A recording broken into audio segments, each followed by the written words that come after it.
हनुमान के मुख से सीता का समाचार पाकर रामचंद्र जी अत्यंत प्रसन्न हुए और कहने लगे, हनुमान ने बहुत भारी कार्य किया है, भूतल पर ऐसा कार्य होना कठिन है। इस महासागर को लांघ सकने की क्षमता गरुड़, वायु और हनुमान को छोड़कर किसी दूसरे में नहीं है। देवताओं, राक्षसों, यक्षों, गंधर्वों तथा दैत्यों द्वारा रक्षित लंका में प्रवेश करके उसमें से सुरक्षित निकल आना केवल हनुमान के लिए ही संभव है।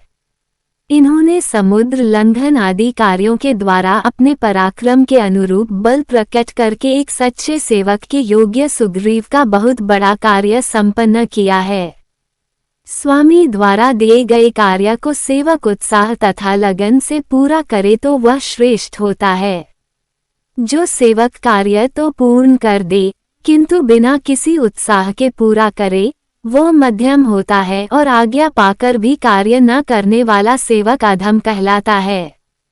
हनुमान ने स्वामी के एक कार्य में नियुक्त होकर उसके साथ ही दूसरे महत्वपूर्ण कार्यों को भी पूरा किया है और सुग्रीव को पुनर्तः संतुष्ट कर दिया है। आज मेरे पास पुरस्कार देने योग्य वस्तु का अभाव है। ये बात मेरे मन कसक उत्पन्न कर रही है कि यहाँ जिसने मुझे ऐसा प्रिय संवाद सुनाया, उसका मैं कोई वैसा ही प्रिय कार्य नहीं कर पा रहा हूँ। अतः इस समय मैं इन महात्मा हनुमान को केवल अपना प्रगाढ़ आलिंगन प्रदान अपना सर्वस्व से समर्पित करता हूँ। ऐसा कहते कहते श्री रामचंद्र जी के अंग प्रत्यंग प्रेम से पुलकित हो गई और उन्होंने अपनी आज्ञा के पालन में सफलता पाकर लौटे हुए पवित्रात्मा हनुमान जी को हृदय से लगा लिया। फिर थोड़ी देर तक विचार करके रामचंद्र जी ने सुग्रीव से कहा, हे वानर राज, जानकी की खोज का कार्य तो सुचारू रूप से संपन्न हो गया, किंतु समुद्र की दुस्तरता का विचार करके मेरे मन का उत्साह पुनः नष्ट हो रहा है। महान जलराधि से परिपूर्ण समुद्र को पार करना अत्यंत कठिन है। ये कार्य कैसे हो पाएगा? राम को इस प्रकार चिंतित देख सुग्रीव ने कहा, वीरवर, आप दूसरे साधारण मनुष्यों की भांति क्यों संताप कर रहे हैं? जैसे कृतघ्न पुरुष सौहार्द को त्याग देता है, उसी प्रकार से आप भी इस संताप को त्याग दें। जब सीता जी का पता लग गया है तो मुझे आपके इस दुख और चिंता का कोई कारण नहीं दिखाई देता। मेरी वानर सेना की वीरता और पराक्रम के सामने ये समुद्र बाधा बनकर खड़ा नहीं हो सकता। हम समुद्र पर पुल बनाकर उसे पार करेंगे। परिश्रम और उद्योग से कौन सा कार्य सिद्ध नहीं हो सकता। हमें कायरों की भांति समुद्र को बाधा मान निराश होकर नहीं बैठना चाहिए। सुग्रीव के उत्साहपूर्ण शब्दों से संतुष्ट होकर राघव हनुमान से बोले, हे वीर हनुमान, कपिराज सुग्रीव की पुल बनाने की योजना से मैं सहमत हूँ। ये कार्य शीघ्र आरंभ हो जाए, ऐसी व्यवस्था तो सुग्रीव कर ही देंगे। इस बीच तुम मुझे रावण की सेना, उसकी शक्ति, युद्ध कौशल, दुर्गों आदि के विषय में विस्तृत जानकारी दो। मुझे विश्वास है कि तुमने इन सारी बातों का अवश्य ही विस्तार पूर्वक अध्ययन किया होगा। तुम्हारी विश्लेषण क्षमता पर मुझे पूर्ण विश्वास है। रघुनाथ जी का आदेश पाकर पवनपुत्र हनुमान ने कहा, हे सीतापते, लंका जितनी ऐश्वर्य तथा समृद्धि से युक्त है, उतनी ही वह विलासिता में डूबी हुई भी है। सैनिक शक्ति उसकी महत्वपूर्ण है। उसमें असंख्य उन्मत्त हाथी, रथ और घोड़े हैं। बड़े बड़े पराक्रमी योद्धा सावधानी से लंकापुरी की रक्षा करते हैं। उस विशाल नगरी के 4 बड़े बड़े द्वार हैं।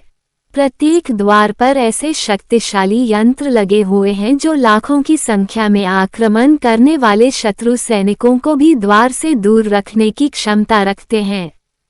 इसके अतिरिक्त प्रत्येक द्वार पर अनेक बड़ी बड़ी शतघनी तोप रखी हुई हैं जो विशाल गोले छोड़कर अपनी अग्नि से समुद्र जैसी विशाल सेना को नष्ट करने की सामर्थ्य रखती है। लंका को और भी अधिक सुरक्षित रखने के लिए उसके चारों ओर अभेद्य स्वर्ण का परकोटा खींचा गया है।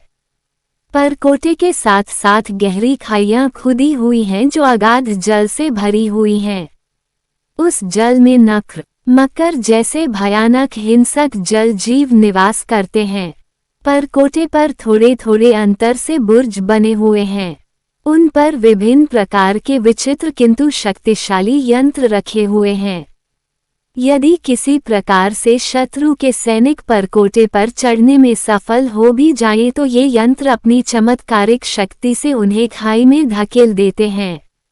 लंका के पूर्वी द्वार पर 10 सहस्त्र पराक्रमी योद्धा शूल तथा खड्ग लिए सतर्कतापूर्वक पहरा देते हैं। दक्षिण द्वार पर 1 लाख योद्धा अस्त्र शस्त्रों से सुसज्जित होकर सदैव सावधानी की मुद्रा में खड़े रहते हैं। उत्तर और पश्चिम के द्वारों पर भी सुरक्षा की ऐसी ही व्यवस्था है। इतना सब कुछ होते हुए भी आपकी कृपा से मैंने उनकी शक्ति काफी क्षीण कर दी है, क्योंकि जब रावण ने मेरी पूंछ में कपड़ा लपेटकर आग लगवा दी थी तो मैंने उसी जलती हुई पूंछ से लंका के दुर्गों को या तो समूल नष्ट कर दिया या उन्हें अपार क्षति पहुंचाई है। अनेक यंत्रों की दुर्दशा कर दी है और कई बड़े बड़े सेनापतियों को यमलोक भेज दिया है। अब तो केवल सागर पर सेतु बांधने की देर है, फिर तो राक्षसों का विनाश होते अधिक देर नहीं लगेगी। हनुमान के मुख से लंका का यह विशद वर्णन सुनकर रामचंद्र बोले, हनुमान, तुमने भयानक राक्षस रावण की जिस लंकापुरी का वर्णन किया है उसे मैं शीघ्र ही नष्ट कर डालूंगा। सुग्रीव, अभी विजय नामक मुहूर्त है और इस मुहूर्त में प्रस्थान करना अत्यंत उपयुक्त है। अतः तुम तत्काल प्रस्थान की तैयारी करो। आज उत्तरा फाल्गुनी नामक नक्षत्र है। कल चंद्रमा का हस्त नक्षत्र से योग होगा। इसलिए हे सुग्रीव, हम लोगों का आज ही सारी सेनाओं के साथ यात्रा आरंभ कर देना ही उचित है। इस समय जो शकुन प्रकट हो रहे हैं उन्हें देखकर यह विश्वास होता है कि मैं अवश्य ही रावण का वध करके जनकनंदिनी सीता को ले आऊंगा। रघुनाथ जी के वचन सुनकर महापराक्रमी वानर शिरोमणि सुग्रीव ने वानर सेनापतियों को यथोचित आज्ञा दी और समस्त महाबली वानरगण अपनी गुफाओं और शिखरों से शीघ्र ही निकलकर उछलते कूदते हुए चलने लगे।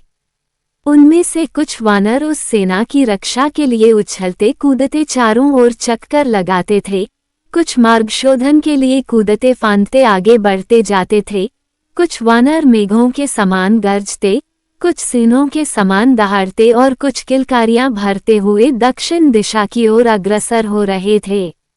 इस प्रकार से लाखों और करोड़ों वानर आगे आगे श्री रामचंद्र, लक्ष्मण और सुग्रीव को लेकर जय जयकार करते हुए सागर तट की ओर चल पड़े।